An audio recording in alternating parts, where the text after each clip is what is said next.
Bismillah, Assalamualaikum warahmatullahi wabarakatuh.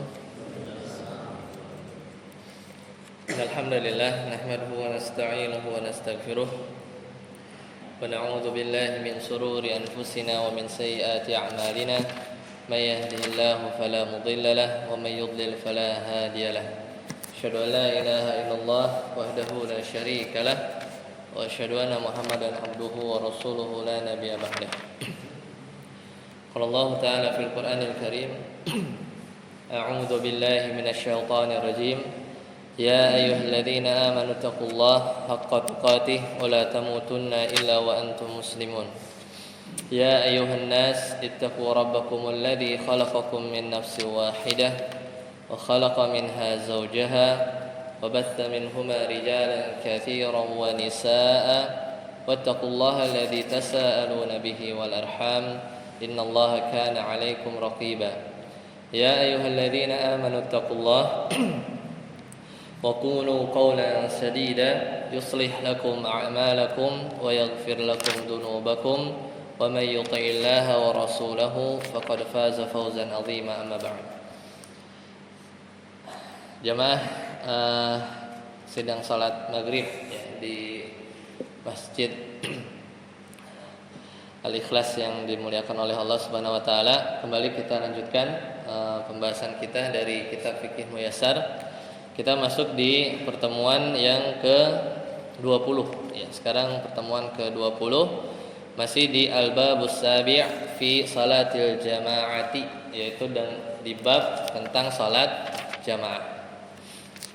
Kemarin kita sudah bahas yaitu tentang fadilah dari salat jamaah dan hukumnya. Di antara yang dibahas ya oleh para ulama di mazhab Hambali, yaitu di Fikih Muyassar ini, yaitu menurut mazhab Hambali bahwasanya berjamaah ya, salat berjamaah itu adalah wajib ya. Kemarin di antara dalilnya adalah menggunakan dalil yang masyhur yang berkaitan dengan bahwasanya Nabi SAW ketika itu hendak membakar sebagian atau rumah-rumah orang yang mereka tidak mau berjamaah ke masjid ya. Maka logikanya gimana? Seandainya perkara itu tidak wajib ya, maka tentunya Rasulullah SAW tidak mengancam dengan dibakar. Padahal mengancam atau azab yaitu dengan cara membakar itu adalah hanya hak dari Allah Subhanahu wa taala ya. Sampai-sampai seperti itu ya. Jadi di antara yang sisi pendalilannya adalah Allah Nabi menyifati orang-orang yang tidak mau salat berjamaah dengan sifat kemunafikan, itu satu. Kemudian dengan dalil yang panjang kemarin diriwayatkan oleh Imam Bukhari dan Muslim muttafaqun alaih bahwasanya Nabi berniat ya, baru saja berniat untuk menghukum orang-orang yang enggan salat jamaah di masjid. Nah, dari sisi itulah bahwasanya tidak mungkin Nabi SAW mau menetapkan hukuman kecuali perkara itu sesuatu yang besar ya. Itu sisi pendalilan di mazhab Hambali. Itu yang kemarin. Sekarang kita masuk pembahasan yang kedua, al-mas'alatu tsaniyah idza dakhala rajulul masjida wa qad shalla. Ya, ketika seorang lelaki yaitu masuk masjid kemudian dia salat. Hal yajibu alaihi an yusalliya ma'al jama'ati salati allati qad salaha awalan. Jadi ini udah rincian yang lain, yaitu tentang seorang yang kalau dia masuk masjid kemudian dia salat ya, sedangkan dia sudah salat wa qad shalla, apakah dia wajib ikut ya. Jadi kita udah salat nih, salat maghrib. Udah salat di satu masjid, kemudian dia datang ke masjid yang lain, di masjid itu masih salat juga maghrib, mungkin rakaat ketiga gitu ya, rakaat ketiga. Apakah dia wajib untuk salat padahal dia sudah sholat sebelumnya. Ya, ini pembahasan yang kedua. Maka menurut Adzhab Hambali, la tajibu alaihi i'adatuha ma'al jamaah. Maka tidak wajib mengulang. Karena di sebagian madhab itu disunnahkan untuk mengulang. Tapi di madhab Hambali tidak. Wa innama ya, dia nggak wajib ya, tidak wajib. Jadi meskipun sudah dia sudah sholat, kemudian datang masih ada jamaah, maka tidak wajib kita ikut ya sholat jamaah yang kedua. Nah, tapi wa innama yasunnu lahu dzalika. Hanya saja bagi dia disunahkan, boleh kalau mau. Ya boleh kalau mau. Wal ula fardun watsaniyatu nafilatun.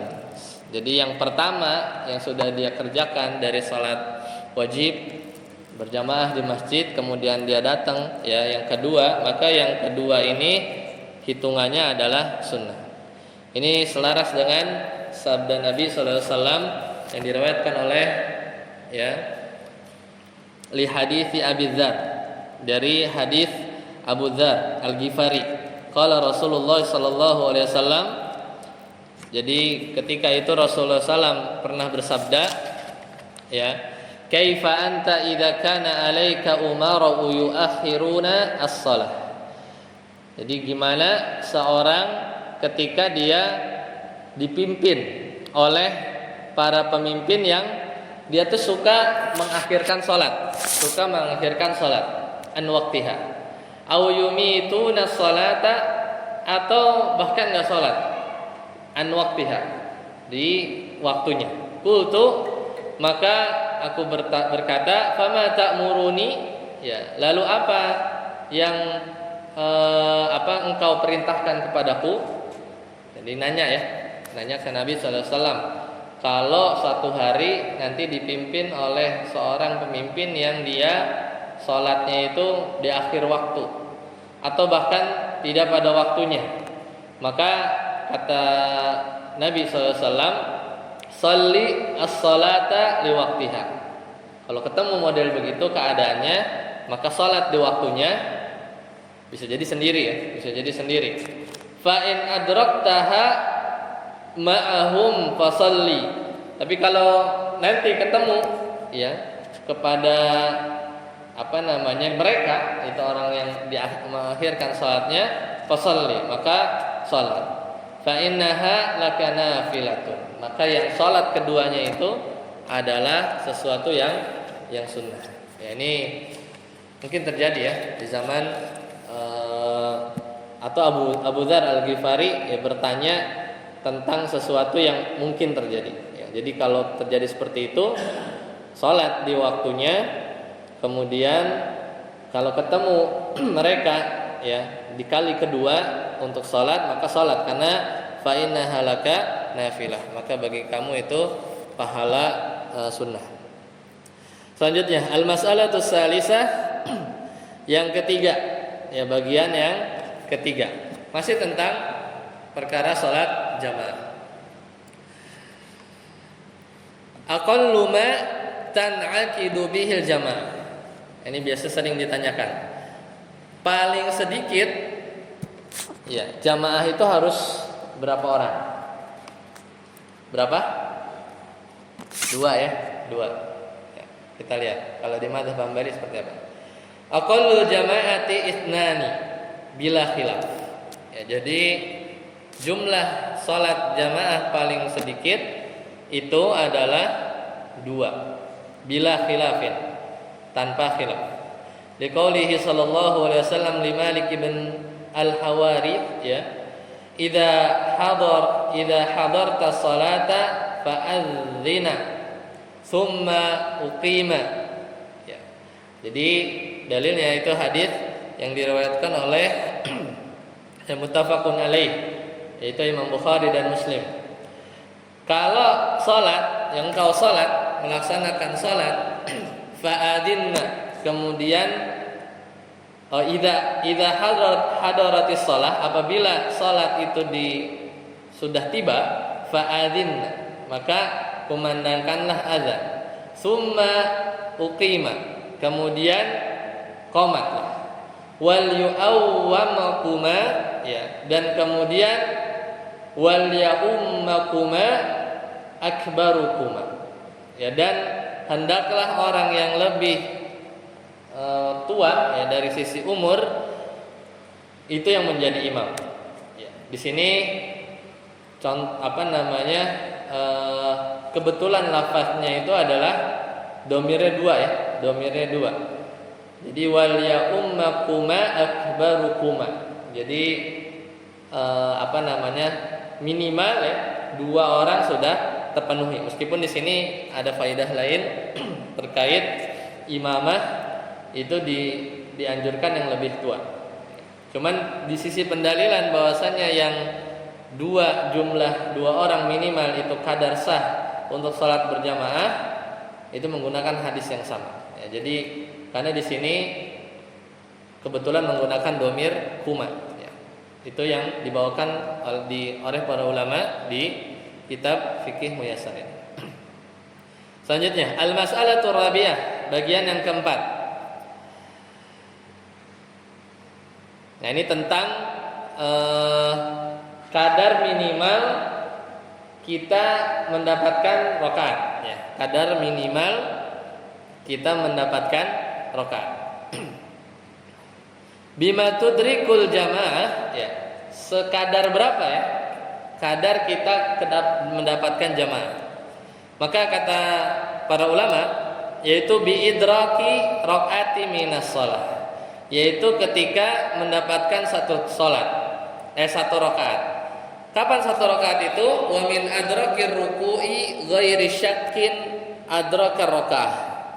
Jadi kalau dia mendapatkan ruku, yang rukunya itu dia tanpa ragu, ya, benar-benar ruku bersama imam. Maksudnya misalnya dia datang pas ruku tapi pas dia mulai takbir kemudian dia ruku, tapi imam sudah hampir-hampir atau bahkan sudah sami Allahu liman hamidah, maka ini agak telat, ya.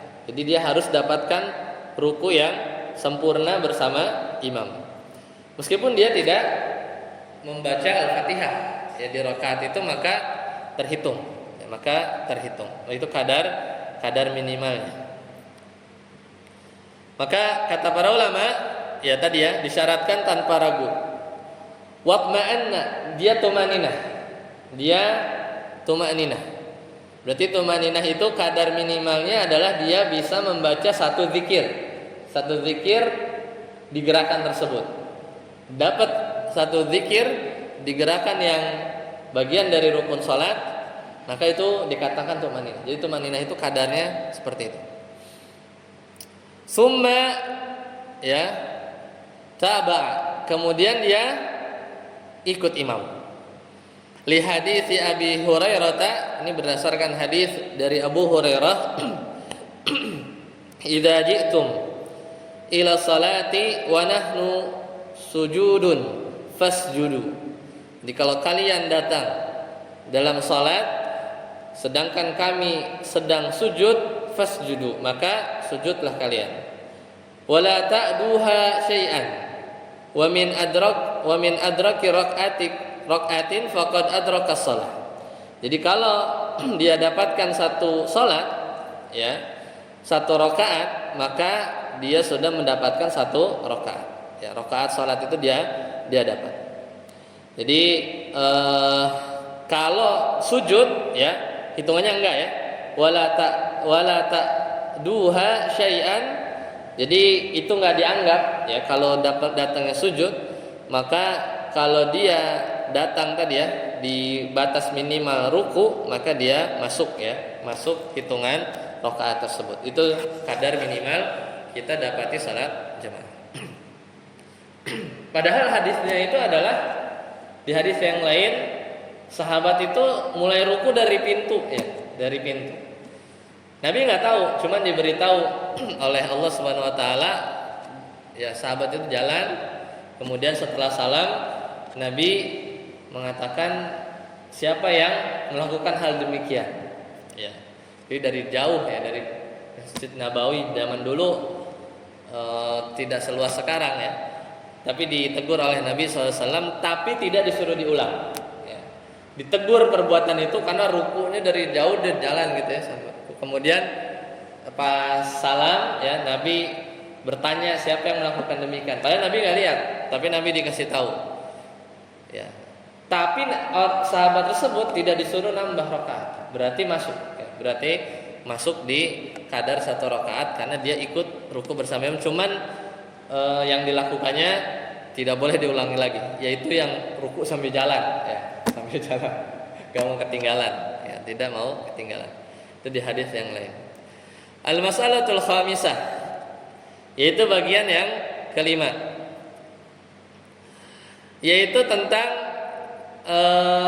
kapan seorang itu dapat uzur, boleh meninggalkan jamaah.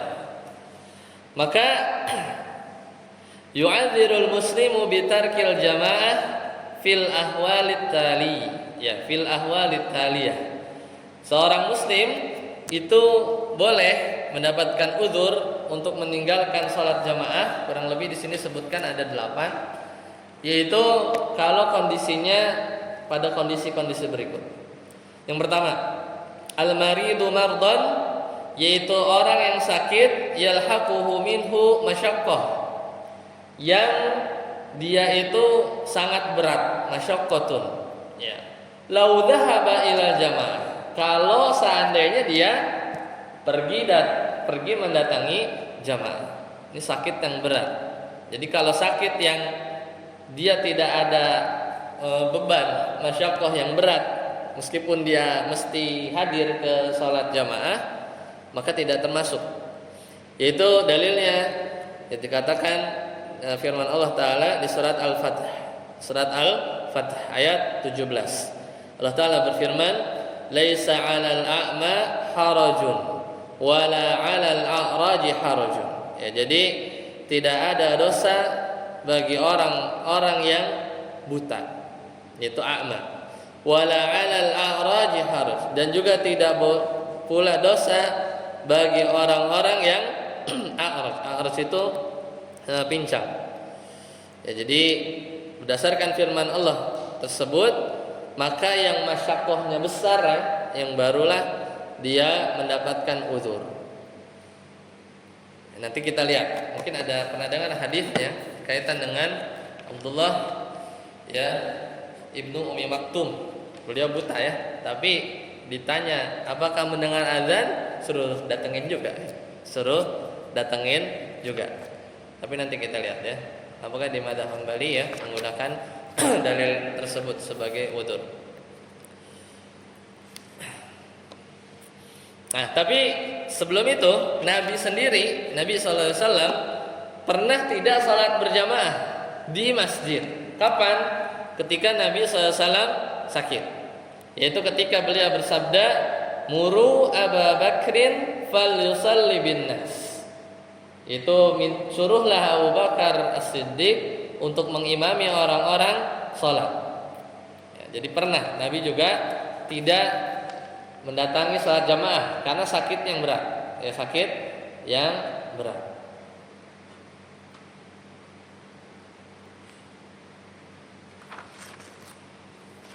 Yaitu kondisi pertama. Kondisi kedua, yaitu ketika orang yang menahan hajat, yaitu buang air kecil dan buang air besar, satu. Dan juga orang yang menahan lapar, ya, lapar yang sangat. Sementara makanan sudah terhidang. Tapi kalau dia laparnya nggak banget, makanan sudah ada, masih bisa sholat dulu, nggak mengganggu kekhusyuan, maka lebih utama untuk sholat. Ya. Kalau tidak sampai lapar yang bisa mengganggu gitu ya. Mungkin dari pagi belum sarapan ya, ketemu sholat asar, makanan sudah terhidang ya, zuhur nggak sempat makan siang, nah itu diberikan uzur ya, diberikan uzur. Karena hadis ya dari Aisyah radhiyallahu anha marfu dari Nabi sallallahu alaihi wasallam, la salata bihadrati ta'amin wala wa huwa yudafi'ul al-akhbatsain. Yaitu tidak ada salat maksudnya kurang sempurna ya salatnya, bukan salatnya tidak jadi wajib ya, yaitu ketika makanan sudah dihidangkan. Dan juga tidak pula salat ya, tidak ada salat ketika dia sedang menahan dua buang hajat, yaitu baik dari depan atau belakang, karena dia akan mengganggu kekhusyuan salat tersebut. Yaitu berarti yang kedua ya, tadi sakit, yang kedua menahan baik itu lapar ya atau buang hajat, itu yang kedua. Kemudian yang ketiga, di antara yang diberikan uzur adalah ketika ini hadisnya unik ya, dari Ibnu Abbas ya, kita lihat hadisnya dari Ibnu Abbas marfu'an, man sami'an nida, siapa yang mendengar panggilan azan, falam yamna'hu ya, dan dia tidak ada yang mencegah dia, min ittiba'ihi uzrun ya, qalu famal uzru ya Rasulullah, qala khaufun aw maradun lam yaqbalillahu minhu as-salatu allati shalla. Jadi ketika Abdullah Ibnu Abbas radhiyallahu anhuma, beliau bersabda ya, berkata ya, ini marfu dari Nabi karena sifatnya berkaitan dengan pahala, maka dihukumi marfu ya kepada Nabi sallallahu alaihi wasallam. Barang siapa yang dengar azan kemudian tidak ada yang mencegahnya atau udzur yang mencegahnya untuk mengikuti panggilan azan tersebut ya, untuk salat jamaah maksudnya. Kemudian mereka ditanya, wa mal udzur ya Rasulullah, apa uzurnya wahai Rasulullah? Maka kata Rasulullah, khaufun, yaitu rasa takut, au maradun, atau sakit, lam yaqbalillahu minhu salata allati shalla, maka Allah tidak menerima darinya salat yang dilakukannya. Jadi ini bisa diaplikasikan ya pada orang-orang yang dia itu punya sesuatu yang dia punya sesuatu yang hilang, misalnya dari contoh misalnya barang gitu ya.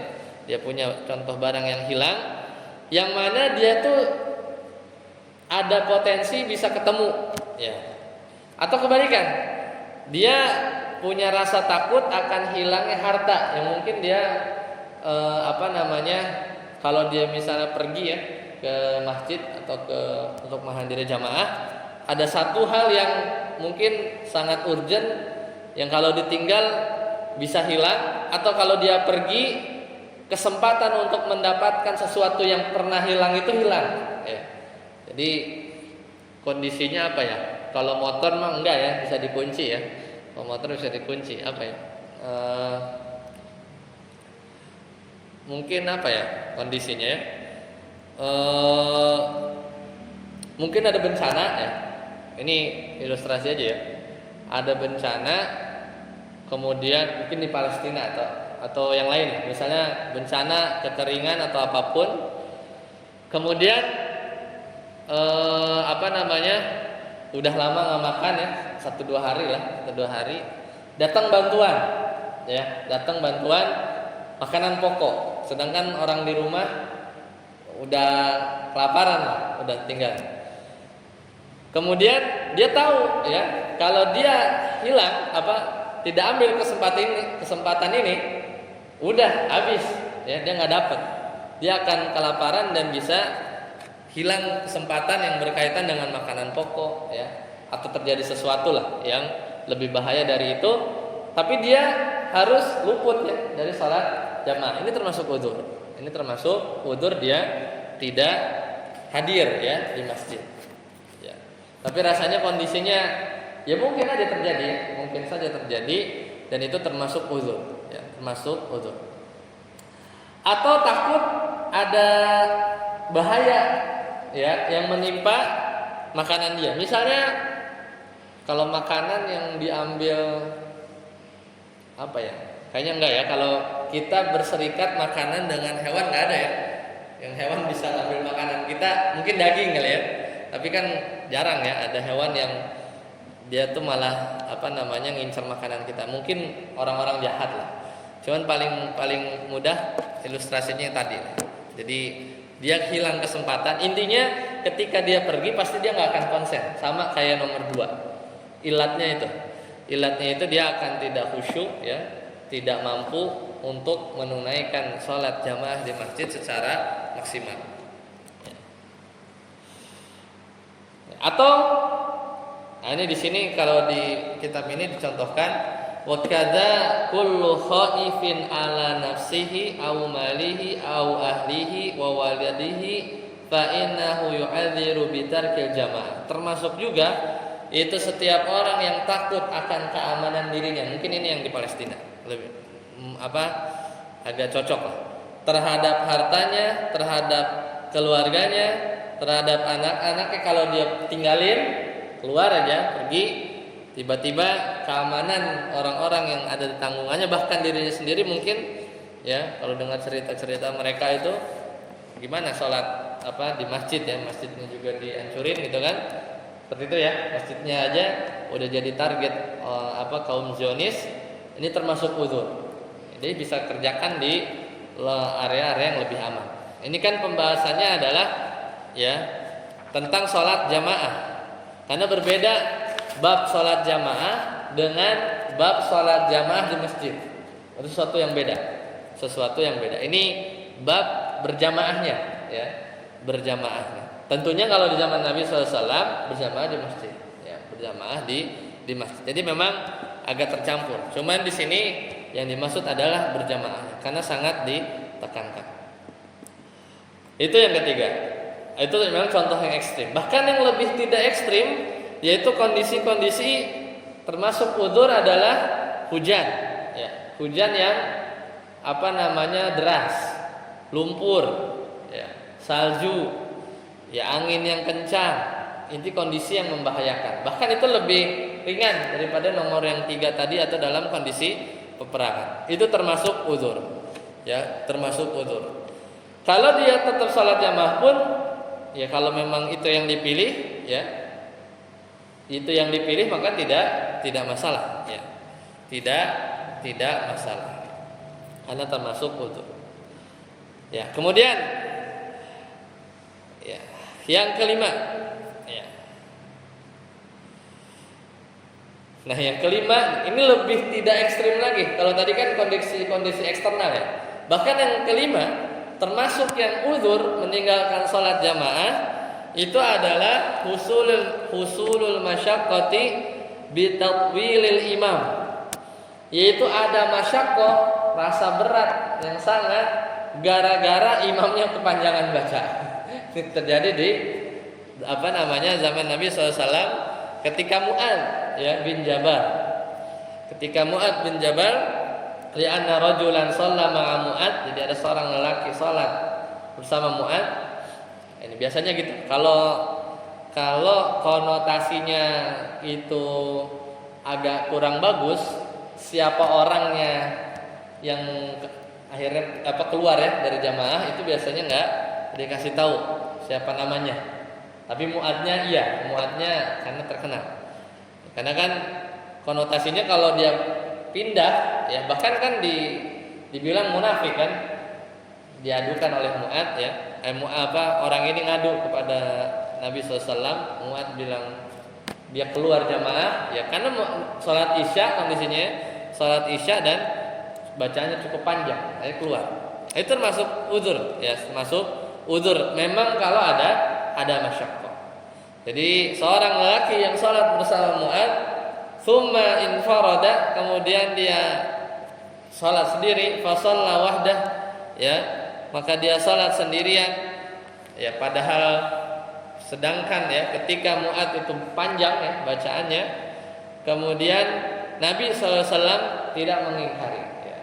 Falam yunkir Nabi sallallahu alaihi wasallam. Nabi tidak mengingkari beliau. Ya, ini termasuk uzur ternyata ya, termasuk uzur. Ada yang mengambil udzur ini, ada yang mengambil udzur ini. Ya keterlaluan ya. Apa? Panjangan baca surat apa ya mah? Anaba ya, Anaba mah paling 3 menit ya. Kalau Al-Baqarah mungkin bisa lagi sholat isya Al-Baqarah, atau sholat subuh Al-Baqarah berhalaman-halaman. Ya ketinggalan jemputan lah misalnya apa ya, bisa itu jadi udzur ya. Tapi kalau normal ya, kadang kita turun ya, apa namanya, kadar standar kita turun ya. Dulu yang dikatakan panjang itu adalah kalau bacanya itu yang bagian Al-Quran yang awal-awal ya. Tapi kalau kita juz 30 awal ya, itu aja udah seru dibilang panjang, atau juz 29. Nah, itu yang kelima. Tadi ada 8 ya. Yang keenam, nah ini biasanya buat mungkin ya ketika umroh ya atau apapun ya, kalau lagi safar, termasuk uzur juga adalah khaufu fawatir ya rifqati ya fis safar. Jadi ada kekhawatiran dia itu terluput dari rombongan ya, dari rombongan ketika safar. Jadi ada khawatiran seperti itu. Jadi kalau dia nunggu sholat berjamaah, maka dia akan tertinggal. Kalau dia ikut sholat jamaah, maka dia akan sibuk hatinya. Wah, tinggalan enggak gitu kan. Tapi kalau misalnya enggak, ya ini tinggal di manage saja. Cuman kalau memang itu terjadi, ya karena kekhusyuan dari suatu sholat itu yang utama sebenarnya. Ya, kekhusyuan dari satu sholat itu derajatnya lebih utama. Ya, kalau memang kondisinya bertentangan, maka bertentangan dalam arti dia sholat jamaah tapi nggak khusyuk, maka ambil yang dia bisa khusyuk. Ya, ambil yang dia bisa khusyuk dalam sholatnya. Karena khusyuk ini justru yang ini menjadikan penentu pahala kita. Khusyuk ini kan ciri orang-orang ciri penghuni Firdaus ya. Qad aflahal mu'minun alladzina hum fi salatihim khashi'un. Ya. Di akhir ayat ulaika humul warithun ya. Alladzina yarithuna al-firdaus hum fiha khalidun. Jadi ciri para penghuni surga. Kemudian yang kedua yang menentukan amalan, kadar pahala seorang itu dari kekhusyuan salatnya.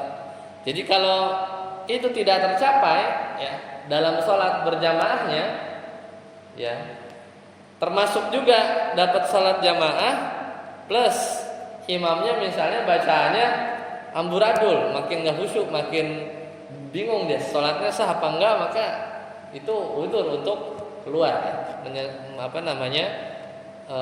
keluar dari jamaah ya, karena terus dipaksakan sholat juga bacaan imamnya mungkin Al-Fatihahnya terutama misalnya itu jauh di bawah dirinya ya, atau tahu bahwa ada kesalahan jali, maka itu dibolehkan untuk keluar ya dari jamaah, satu jamaah ya. Itu yang keenam. Kemudian yang ketujuh, yaitu tapi ini jarang ya, tapi bisa terjadi, ini termasuk unik ya rinciannya uzurnya, yaitu al-khaufu min mauti qaribihi wa huwa ghairi hadirin ma'ahu. Jadi termasuk udzur tidak hadir salat jamaah itu ketika dia tahu ada kerabatnya yang menjelang sakaratul maut, ya menjelang sakaratul maut, dan dia tidak hadir bersamanya. Jadi kalau dia salat jamaah, siapa misalnya kakaknya atau siapa, ini nggak ada yang talkin, nggak ada yang mentalkinkan ya. Maka ini satu uzur untuk dia luput dari jamaah. Dia pastikan dulu kerabatnya yang dalam sakaratul maut dia dampingi ya untuk mentalkinkan kalimat syahadat ya, maka ini diberikan uzur untuk luput dari sholat jamaah. Ini kondisi-kondisi yang jarang tapi bisa terjadi ya. Bisa terjadi.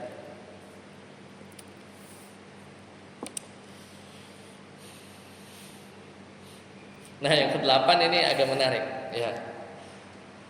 Mulazamatu gharimin lah Jadi termasuk juga apa namanya, ini dimasukkan ya di fikih Hambali. Jadi intinya sih ilatnya itu adalah ketika dia sholat jamaah, dia pikirannya kemana-mana lah, intinya gitulah. Ya, emang agak dirinci.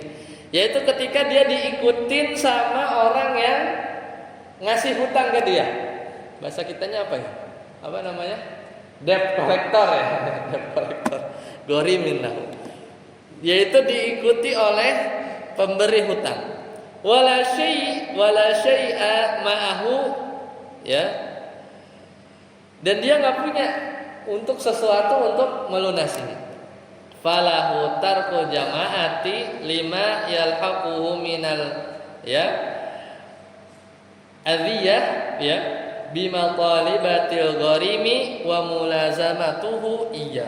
Ya. Jadi diikuti oleh orang yang memberikan hutang dan dia tidak memiliki sesuatu, maksudnya untuk membayar, maka bagi dia ketika dia meninggalkan sholat jamaah, ya, ketika dia meninggalkan sholat jamaah karena dia akan terganggu ya dengan apa namanya orang yang membuntuti dia, ya, dari pemilik hutang yang ngikutin dia, ya, mulazamatu iya. Ya, jadi ini kondisinya agak unik ya, tapi termasuk uzur. Di sini ilatnya, ya, kalau yang saya pahami adalah yang mengganggu dari kekhusyuan apa namanya sholat jamaah. Harusnya gimana? Harusnya diselesaikan dulu urusannya sama yang nagih itu, ya, nagih itu. Bilang saja dia tidak punya, ya, dia punya. Makanya ada uzur untuk tidak sholat jamaah karena dia harus selesaikan dulu itu hal-hal yang mengganggunya. Ya. Tapi dalam konteks ini benar-benar dia tidak punya, ya, tidak punya. Ya. Ini termasuk apa namanya beberapa hal yang dalam pembahasan di mazhab Hambali itu termasuk yang uzur, ya, uzur untuk tidak menghadiri salat jamaah. Kemudian yang keenam, al-mas'alatu sabi'ah, yang ketujuh, yaitu hukmus salati idza uqimat as-salatu al-maktubah. Jadi bagaimana hukum salat? Maksudnya ini sebenarnya salat sunnah, ya. Ini biasanya salat sunnah ketika salat wajib itu sudah dimulai atau sudah qomat, ya, sudah qomat. Maka kalau seorang muadzin atau siapapun yang qomat, dia sudah mengumandangkan iqamat untuk salat wajibnya, maka nggak boleh, ya, tidak boleh salat sunnah itu masih didirikan. Kenapa? Karena salat sunnah sifatnya sunnah, sedangkan salat wajib itu sifatnya wajib, maka kita dahulukan yang wajib. Alasannya seperti itu. Itu insyaallah di apa namanya mudah dipahami. Bahkan Nabi SAW agak keras ketika ra'a Rasulullah SAW rajulan. Nabi pernah lihat SAW seorang lelaki yusalli wal muadzinu yuqimu, ya, li salati subhi. Sedangkan muadzin sudah memandangkan iqamah. Kemudian kata Nabi apa? Atusalli as-subha arba'an. Apakah sholat subuh 4 rakaat, gitu ya? Jadi nggak dibatalin nih, ya. Jadi pertanyaan Nabi seperti itu, ya. Ini sebenarnya agak menyindir, gitu ya. Atusalli subha arba'an. Apakah kamu sholat subuh 4 rakaat? Maka ya hendaknya tidak sholat membatalkan sholat sunnah. Nah, paling polemiknya adalah ya ketika sholat itu di sebagian masjid mungkin menggunakan timer, ya, yaitu kesepakatan DKM saja, meskipun hendaknya ya datang lebih awal, ya, datang lebih awal. Dan juga bagi yang iqamah juga melihat kondisi dan situasi, ya. Apakah masih ada yang sholat sunnah atau tidak, ya, karena itu juga hak bagi seorang untuk mendapatkan sholat sunnah, apalagi qobliyah subuh. Dan yang kedua adalah meskipun sholat qobliyah subuh misalnya, ini kan konteksnya subuh, adalah pahalanya besar ya, yaitu lebih besar daripada dunia dan seisinya, apalagi sholat subuhnya ya, apalagi sholat subuhnya pasti lebih besar lagi gitu kan. Sholat qobliyah subuh itu pahalanya lebih baik daripada dunia dan seisinya, maka apalagi sholat subuhnya. Maka kita berpindah dari satu pahala yang hendak kita dapatkan ke yang lebih besar.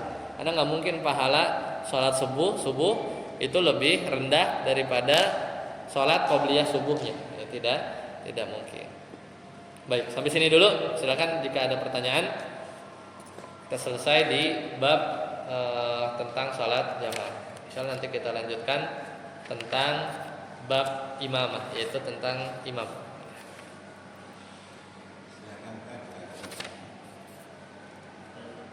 Silakan.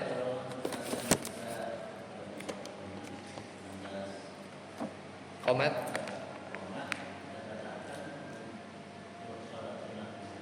Iya, betul. Kita batalkan. Biasanya kalau di masjid-masjid besar itu sudah ada waktunya sih kan. Itu juga membantu. Misal kelihatan 2 menit, masih dapat gitu ya. Kalau 1 menit ya agak cepet gitu ya, bikin sholat ininya. Tapi kalau udah di bawah 1 menit, keburu ya. Dua rakaat 2 menit, 1 menit itu susah ya. Yang ada kita malah masih sholat tapi imam udah mulai gitu ya. Itu kita jadinya makruh mungkin tidak, tapi khilaful aula ya, menyelisihi yang lebih utama gitu ya. Kalau udah tinggal akhir ya. Tapi kalau udah mulai kita sholat dari baru Allahu Akbar, itu mah namanya nantangin imam ya. Dia bikin yang lain. Tapi kalau ya itu agak kalau 1 menit tadi Anda bilang pasti kurang 1 rakaat lagi. Setidaknya itu 2 menit lah. 2 menit 3 menit biasanya gitu. Seperti itu. Silakan jika ada pertanyaan lagi. Ya. Tadi yang poin ketiga tadi yang uzur ketika ada hal yang kita khawatirkan akan hilang. Itu bisa kita samakan kalau misalkan ada seorang petani, misalkan dia menjaga hasil ladangnya dan ketika dia sholat dia khawatir hasil panennya, entah hasil ladangnya entah dimakan hewan, entah dicuri orang, yang menjadikan itu uzur. Apakah itu bisa dijadikan uzur juga untuk seorang petani itu? Nah, jadi ini kondisinya itu bukan sesuatu yang sering, Jadi namanya uzur itu bukan sesuatu yang berlanjut ya.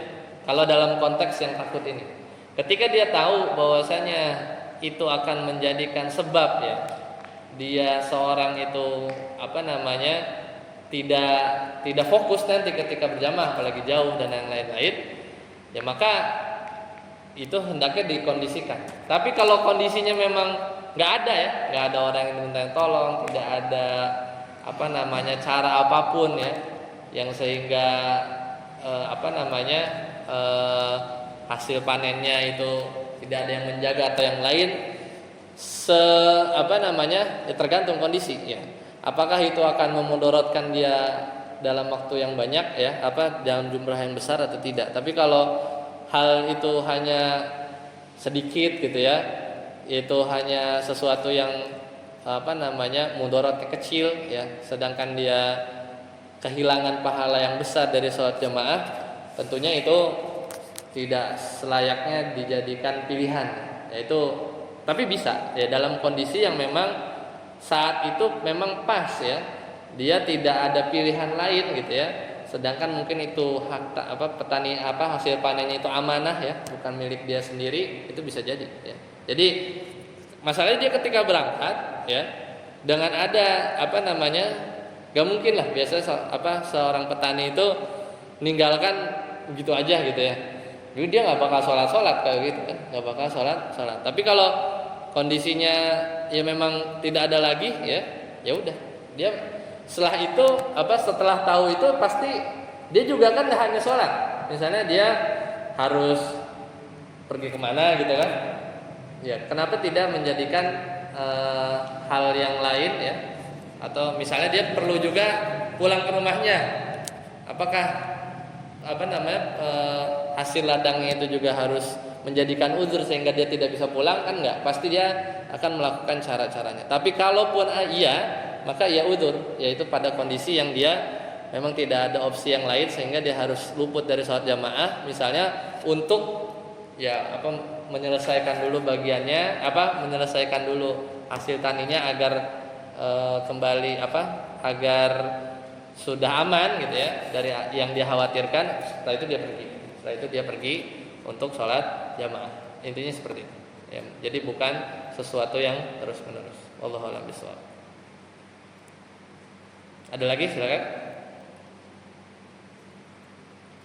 Baik, jika tidak ada, kita cukupkan sampai di sini.